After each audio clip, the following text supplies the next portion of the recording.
اعوذ باللہ من الشیطان اللعین الرجیم بسم اللہ الرحمن الرحیم الحمد للہ رب العالمین والصلاة والسلام علی خاتم الانبیاء والمرسلین وعلی آلہ الطیبین الطاہرین المعصومین وعلی صحابہ المنتجبین اما بعد فقد قال النبی صلی اللہ علیہ وآلہ وسلم بعثت لأتمم مکارم الاخلاق۔ نبی خاتم صلی اللہ علیہ وآلہ وسلم پوری کائنات کے لیے رحمت بن کر آئے۔ ان کا دائرہ رحمت جہاں جہاں تک خدا کی ربوبیت کا تعلق ہے وہاں وہاں تک ان کی رحمت اور نبوت اور رسالت کا تعلق ہے۔ اسلام بے شک لا اکراہ فی الدین کا حکم دے کر ہر انسان کو انتخاب دین میں آزادی دیتا ہے، لیکن قطعاً اس بات کی اجازت نہیں دیتا کہ کوئی بھی انسان کسی دوسرے کے دل کو مجروح کرے، اس کے حقوق پہ ڈاکہ ڈالے، اسے کسی طرح بھی قلبی اذیت پہنچائے۔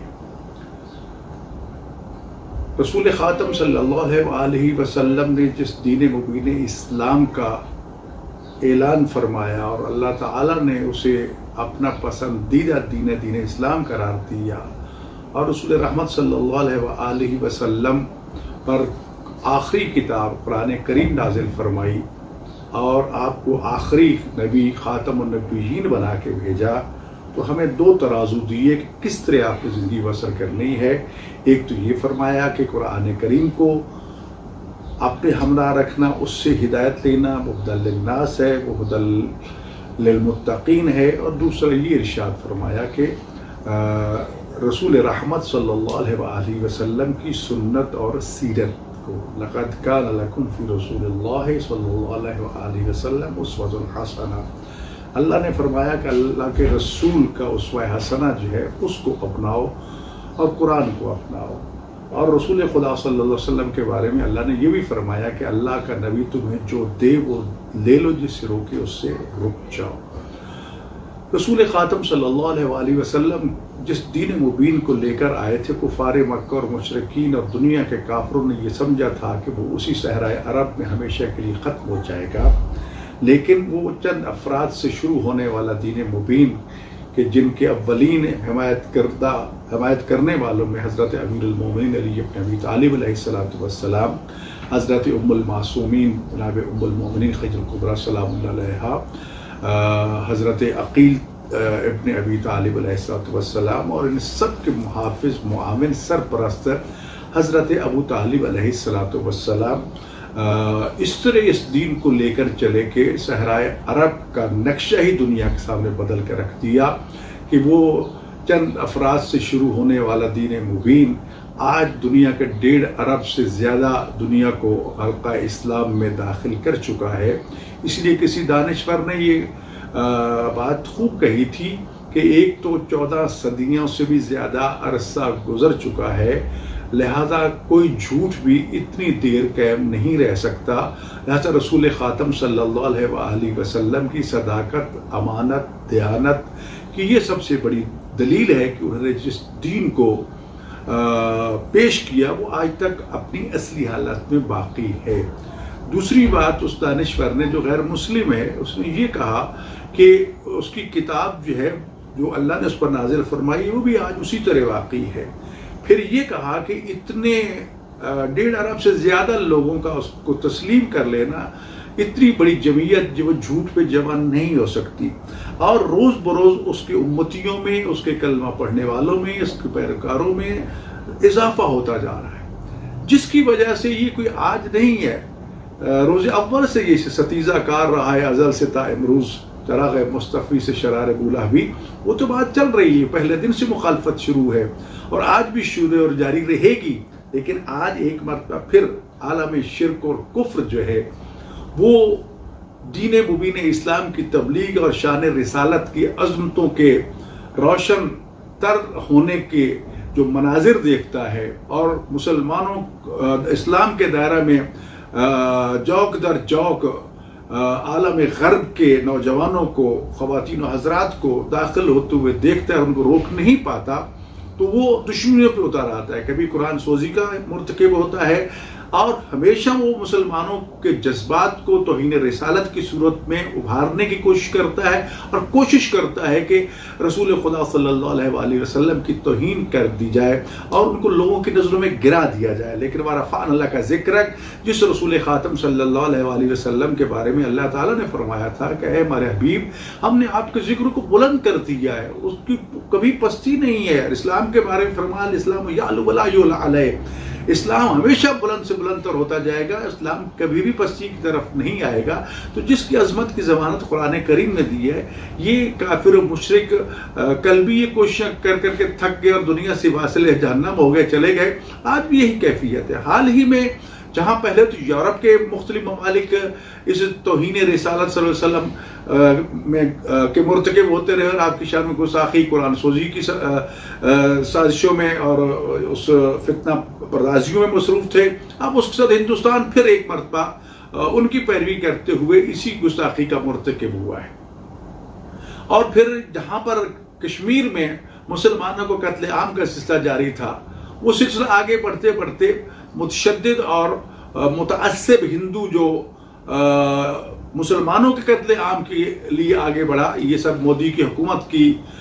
جب یہ صوبے کا وزیر اعلیٰ تھا تب بھی یہی کچھ ہوا. گجرات کے مسلمانوں کا کس طرح تحقیق کیا گیا, اور جب وہ وزیر اعظم بنا تو اس دن سے لے کر تو باضابطہ ان دہشت گردوں کو حکومتی سرپرستی ملتی ہے. اور یہی وجہ ہے کہ یہ بھارتیہ جنتا پارٹی کی جس خاتون اور جنہوں نے بیانیہ جاری کیا ہے اور اس میں رسول خدا صلی اللہ علیہ وسلم کی شان میں گستاخی کی وہ حرکت کی ہے کہ جس کی وجہ سے نہ صرف مسلمانان ہند جو ہیں وہ سراپا احتجاج ہے, بلکہ اس گستاخی کی وجہ سے پوری دنیا انسانیت بالعموم اور خاص طور پر جو مسلمان ہیں اس میں تمام یعنی عرب ممالک ہوں, اس میں فارس ہے, اس میں پاکستان ہے, اس میں دنیا کے ممالک ہیں, وہ دن رات ان کی اس حرکت پہ سراپا احتجاج ہے. اس سے پہلے اسلاموفوبیا کا مسئلہ تھا, جہاں بھی اسلام کی بات آتی تھی عالم کفر کو بہت تکلیف ہوتی تھی پاکستان کی کاوشوں سے. پہلے OIC کے اجلاس میں الحمدللہ ایک متفقہ قرارداد پاس کرائی گئی, پھر اسی قرارداد کو اقوام متحدہ میں پیش کیا گیا اور پاکستان کی کوششوں سے, عالم اسلام کے کوششوں سے 15 مارچ کو اسلاموفوبیا کے خلاف دن منانے کے طور پر نامینیٹ کر دیا گیا, معین کر دیا گیا, تاکہ دنیا کو بتایا جا سکے کہ اسلام کے اصول و ضوابط کیا ہیں. اسلام تو ہے ہی سلامتی سے, تو یہ قانون سازی ہوئی تو یقیناً دنیا کو پتہ چلا کہ اسلام کیا ہے. لیکن ابھی تک توہین انبیاء اور توہین رسالت اور توہین اہل بیت اور توہین اصحاب کے حوالے سے کوئی کارروائی نہیں کی گئی. تو لہٰذا آج پورے پاکستان میں ہم نے یہ اعلان کیا تھا اپنے ادارے کی طرف سے, اپنی تحریک حسینیہ پاکستان کی طرف سے, کہ ہم پورے ملک میں, کیونکہ یہ اس بدبخت نے نہ صرف رسول خدا صلی اللہ علیہ وآلہ وسلم کی توہین کی ہے, اہل بیت اطہار علیہ السلام کی توہین کا بھی مرتکب ہوا ہے, تو ہم نے اس کو یوم حرمت رسول اہل بیت علیہ السلام کے عنوان سے آج کے جمعہ کو مختص کیا تھا. اور الحمدللہ پورے ملک میں ہماری آواز پہ یہ دن منائے گئے, جمعہ کے خطبات میں آوازیں بلند کی گئیں, اور نتیجہ یہ ہے کہ ہم اپنا یہ احتجاج اس وقت تک جاری رکھیں گے جب تک حکومت ہند جو ہے وہ اپنے ہی قوانین کے مطابق کم از کم ان گستاخوں کو سزا نہیں دیتی, اور عالمی سطح پر انبیاء اور رسول خدا صلی اللہ علیہ وسلم کے لیے بالخصوص اور اصحاب و اہل بیت علیہ السلام کی توہین کے مرتکب افراد کے لیے ایک تادیبی اور قانون سزا کا اور قانون فائنل نہیں کیا جاتا جو کہ پورے عالم اسلام پہ لاگو ہو, کیونکہ اسلام صرف رسول خدا صلی اللہ علیہ وسلم کے احترام کی بات نہیں کرتا, تمام انبیاء کی. اس لیے رسول خدا صلی اللہ علیہ وآلہ وسلم کا فرمان ہے من سب نبی کو, جو کسی نبی کو گالی دے گا اسے قتل کر دیا جائے, اور ومن سب صحابی جو میرے اصحاب کی توہین کرے گا ان کو کوڑے لگائے جائے, تعزیر ان کے پہ جاری کی جائے. تو لہٰذا یہ مسئلہ صرف رسول خدا صلی اللہ علیہ وسلم کی ذات والا صفات کا تو یقیناً ہے اور سب پر مقدم ہے, لیکن تمام انبیاء اور تمام آسمانی کتاب اور ادیان کے احترام کا مسئلہ بھی اسی کے ساتھ جڑا ہوا ہے, کیونکہ کوئی مسلمان اس وقت تک مسلمان نہیں ہو سکتا جب تک وہ صاحب کا انبیاء تمام آسمانی کتب پر ایمان نہ لے کر آئے. لیکن دین اسلام کی وجہ سے باقی تمام ادیان اور کتب جو ہے قرآن کے بعد منسوخ ہو چکی ہیں, صرف ایمان لانا ان پر واجب ہے. تو لہٰذا میں تمام ناظرین کی خدمت میں پھر ایک مرتبہ گزارش کروں گا کہ صرف آج کے دن یہ احتجاج منا کے مطمئن ہو کے نہ بیٹھ جانا, بلکہ دشمن کی اس وقت تک پشت پناہی کرتے اس کے پیچھا کرتے رہنا جب تک وہ کوئی عالمی سطح پہ ایسا قدم نہیں اٹھا لیا جاتا کہ باضابطہ قانون بنے اور اس قانون کی روشنی میں دنیا بھر میں کسی کو جرأت نہ ہو، خواہ وہ کسی بھی لبادے میں ہو. کہ بس اوقات اسلامی لبادے میں بھی ایسے گستاخ موجود ہیں کہ جو اپنے آپ کو کہتے تو مسلمان ہیں لیکن وہ توہین کے مرتکب ہوتے ہیں، کافر و مشرک بھی ہیں. تو لہٰذا ہمیں ان کا اس وقت تک محاسبہ اور پیچھا کرنا ہے جب تک کوئی ایسا قانون نہیں بن جاتا. اور حکومت ہند جو ہے، انڈیا کی حکومت، ان کو سزا نہیں دے رہی تھی. تو کیونکہ ہم سب کچھ برداشت کر سکتے ہیں لیکن رسول خدا صلی اللہ علیہ وسلم اور ائمہ اہل بیت علیہ السلام کی توہین کو برداشت نہیں کر سکتے، کسی طور پر بھی قربان نہیں کر سکتے. لہٰذا ہمیں سب سے پہلے تو انڈین جو اشیاء ہے، مصنوعات ہیں، ان کا بائیکاٹ کرنا چاہیے. اسلامی ممالک کے بعض ملکوں نے انڈیا کے ساتھ سوشل بائیکاٹ کیا، تجارتی بائیکاٹ کیا. ہمیں بھی چاہیے پاکستان کو بالخصوص کہ جو اسلامی جمہوریہ پاکستان اور جو بنا بھی کلمہ طیبہ کے نام پر ہے کہ پاکستان کا مطلب کہ لا الہ الا محمد رسول اللہ، مقصد صرف یہ نہیں ہے کہ ہم اذان دیتے رہیں بلکہ اصل مقصد یہ ہے کہ قرآن و سنت کی تعلیمات کو کے سانچے میں اپنے آپ کو ڈھالیں اور ایسے کافروں سے، ایسے مشرکین سے کہ جو دین مبین اسلام اور اسلام کی عظیم شخصیات کی توہین کے مرتکب ہو کر اسلام اور عالم اسلام کو کمزور کرنا چاہتے ہیں، ان کے ساتھ بائیکاٹ رکھنا چاہیے. پاکستان کی حکومت سے بھی میری یہ گزارش ہوگی کہ یہ جو تعلقات کا سلسلہ دوبارہ کھولا جا رہا ہے اس کو بند کیا جائے اور اسی طرح اس کے ساتھ سفارتی تعلقات بھی ختم کیے جائیں. اور جب تک کہ یہ سلسلہ ختم نہیں ہوتا اور اس کا سدباب نہیں ہو جاتا، اس وقت تک ہمیں ہندوستان کی مصنوعات کا دنیا بھر میں بائیکاٹ کرنا چاہیے تاکہ اسے پتہ چل سکے کہ ایک طرف تو وہ کشمیریوں پر ظلم و جور روا رکھے ہوئے ہیں، اب داخلی طور پر مسلمان بچیوں کے حجاب کا مسئلہ ہے، سکول و کالجز میں جانے والی بچیوں کی عزت محفوظ نہیں ہے، مسلمانوں کو قتل عام کیا جا رہا ہے، لیکن عالمی انسانیت کے حقوق کے ادارے آنکھیں بند کیے ہوئے ہیں. کہنے کو وہ کہتے ہیں کہ ہم حقوق بشر کے ضامن ہیں لیکن وہ سراسر جانبداری سے کام لیتے ہیں. سوائے اپنے من پسند ممالک کے ان کی نگاہیں کہیں نہیں اٹھتی، اگر اٹھتی بھی ہیں تو جشن پوشی کر لیتے ہیں. تو لہٰذا ہمیں حکومتوں پر جہاں جہاں بھی دنیا میں مسلمان موجود ہیں، شیعہ حیدر کرار موجود ہیں، موالیان محمد آل محمد موجود ہیں، عاشقان مصطفیٰ خاندان مصطفیٰ علیہ السلام موجود ہیں، انہیں چاہیے کہ یہ احتجاج کی صدا عالمی سطح پر بلند کی جائے، سوشل میڈیا کے ذریعے، الیکٹرانک میڈیا کے ذریعے، پرنٹ میڈیا کے ذریعے، جس طرح بھی یہ آواز بلند ہو سکتی ہے. ائمہ جمعہ جماعت کے لیے بھی میری یہی درخواست ہے، ذاکرین واعظین خطباء کے لیے بھی یہی درخواست ہے کہ صرف آج کے دن کو مخصوص نہ کر لینا بلکہ یہ تو ہمارا اوڑھنا بھی چھوڑنا ہے. ہمارے ایمان کی تکمیل اس وقت تک، ایمان ہے اسی چیز کا نام. تو لہٰذا اپنے ایمان کی امان چاہتے ہو اور حفاظت چاہتے ہو تو پھر گستاخان رسول، گستاخان اہل بیت اور اصحاب کی گستاخی ہے، اس کی بھی اسلام اجازت نہیں دیتا. ہم گستاخان اصحاب کے بھی خلاف ہیں، گستاخان اہل بیت کے خلاف توہین کی سزا اور